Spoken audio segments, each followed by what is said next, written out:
welcome sa aking YouTube channels. Well, for today's video, tuturuan ko kayo kung paano magtanggal ng subscribers count. Pa-like, share, and subscribe na rin mga kadoy sa aking YouTube channel.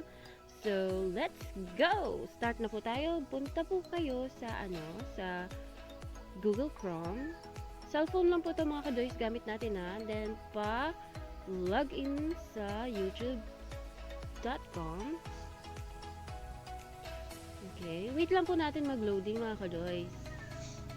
Tapos, importante mga kadoys, naka-desktop site tayo. Yung 3 dots na sa taas. Para ganito yung view natin. So that magagawa natin kung ano yung gusto natin, di ba? Ayan, nag-loading na. So, punta lang tayo sa ating icon. So, makikita natin dun sa pinindot nating icon, yung YouTube Studio. Pindutin lang natin yan. Tapos, wait lang natin ng konti. Pag nag-loading yan mga kadoys, makikita nyo yung settings button below. Yan, zoom lang natin ng konti para makita. Yan. Pindutin natin yan, settings button. So, may lumabas na folder.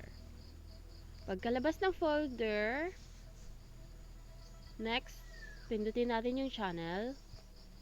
And then, hanapin yung advanced settings. Yung nasa gitna. Yan. Diyan sa advanced settings, scroll lang natin ng konti. Hanggang sa mahanap natin ang subscribers count na naka-check. Yan. Tapos, tanggalin lang natin yung na-check para matanggal yung subscribers count. Then, don't forget to save.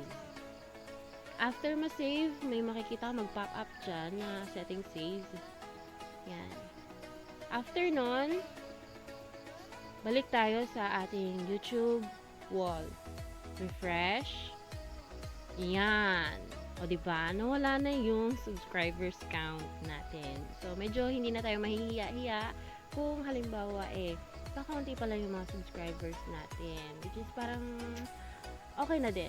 So, para naman madagdagan ng aking subscribers, subscribe na rin mga kadoys dito sa aking YouTube vlog. Gagawa ako ng mga pang-araw-araw buhay dito sa kabukiran. Kahit ano na lang, basta mai-upload sa YouTube.